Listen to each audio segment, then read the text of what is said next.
Hello guys, চলে এলাম আজ নতুন এক ভিডিও নিয়ে। এটা হচ্ছে হাজারদুয়ারির ভিডিও।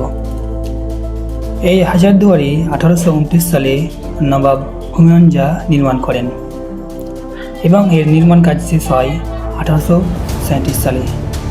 হাজারদুয়ারির 1000টি দরজা রয়েছে, এর মধ্যে অনেকগুলো দরজা ভয় দরজা।